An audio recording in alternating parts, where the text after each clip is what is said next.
ஒருவேளை உங்களோட பிக்சரில் ஸ்கின் டெக்ஸ்சர் லாஸ் நடந்திருந்தாலோ இல்லை அந்த பிக்சரில் நேச்சுரலாகவே ஸ்கின் டெக்ஸ்சர் இல்லைனாலோ இந்த மெத்தட் உங்களுக்கு யூஸ் ஆகலாம். திரும்பவும் ஸ்கின் டெக்ஸ்சரை கொண்டு வர. சரி, இந்த ஸ்கின் டெக்ஸ்சரை எப்படி ஃபோட்டோஷாப்பில் க்ரியேட் பண்ணலாம் பார்த்துடலாம் வாங்க. இப்போது என்கிட்ட ஒரு ஸ்கின் டெக்ஸ்சர் லாஸ் ஆன இமேஜ் இருக்குது. Ctrl+Shift+N ஒரு நியூ எம்டி லேயர் க்ரியேட் பண்ணுறோம். And then rectangle marquee tool எடுத்து ஃபேஸ் சைஸ்க்கு ஒரு selection, edit, fill 50% gray, hit OK. So and then Ctrl+D for deselect and then filter, noise, add noise. Canvas 100% zoom பண்ணிக்கோங்க. அப்புறம் இந்த நாய்ஸ்ல நமக்கு colours எதுவும் இருக்கக்கூடாது. ஸோ இந்த மோனோக்ரோமிக்கை டிக் பண்ணிக்கோங்க. இந்த நாய்ஸ் வேல்யூ ஸ்கின் டெக்ஸ்சர்ல இருக்க போர் சைஸ் வர மாதிரி வச்சுட்டு again filter, blur, Gaussian blur. இந்த பிளர் வேல்யூ இன்க்ரீஸ் பண்ணிட்டே வரும்போது எந்த இடத்துல நாய்ஸோட ஹார்ட் எட்ஜ் எல்லாம் மறையுதோ அதான் the right value. Once if you are satisfied, hit OK. Again filter, stylize, emboss.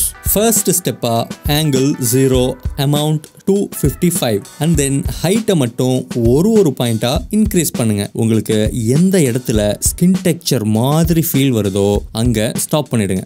இங்க கண்டிப்பா வேல்யூவை பார்க்காதீங்க, ஸ்கின் டெக்ஸ்சரை மட்டும் பாருங்க. ஏன்னா இந்த வேல்யூ இமேஜோட ரெசல்யூஷனுக்கு தகுந்த மாதிரி சேஞ்ச் ஆகிக்கிட்டே இருக்கும். So always look at the output, not the slider.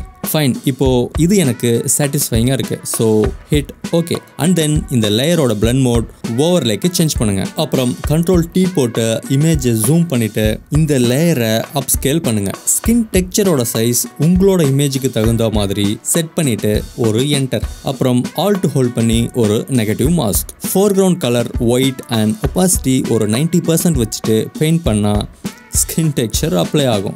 எங்கெல்லாம் ஸ்கின் டெக்ஸ்சர் வேணுமோ அங்கெல்லாம் பெயிண்ட் பண்ணுங்க. ஃபோக்கஸ் கம்மியாக இருக்க இடத்துல ப்ரஷோட ஒப்பாசிட்டியை 10 to 50% வச்சா போதும். இது மாதிரி ஒப்பாசிட்டியை ஏற்றி இறக்கி ஸ்கின் டெக்ஸ்சர் வேணுங்கிற எல்லா இடத்துலையும் பெயிண்ட் பண்ண வேண்டியது தான். That's it. This is before and this is after. So that's it guys. Skin texture loss ஆன உங்களோட பிக்சருக்கு இனிமேல் இந்த மெத்தடில் ஒரு ஸ்கின் டெக்ஸ்சர் ஆட் பண்ணிங்கன்னா உங்களோட பிக்சருக்கு ஒரு லைஃப் கிடைக்கும். இது ஒரு பர்ஃபெக்ட் ஸ்கின் டெக்ஸ்சர் அப்படின்னு சொல்ல முடியாது. ஸ்கின் டெக்ஸ்சர் சுத்தமாக இல்லாமல் இருக்கிறதுக்கு ஸ்லைட்லி ஒரு ஃபேக்காக ஒரு ஸ்கின் டெக்ஸ்சர் ஆட் பண்ணுறதுக்கு இந்த மெத்தட் ரொம்பவே யூஸ் ஆகும். உண்மையிலே இந்த வீடியோ உங்களுக்கு பிடிச்சிருந்து அப்படின்னா ஒரு லைக் பட்டனை தட்டி விடுங்க. வழக்கம் போல be creative and productive. This is Chandra Bharathi from focus studios signing off.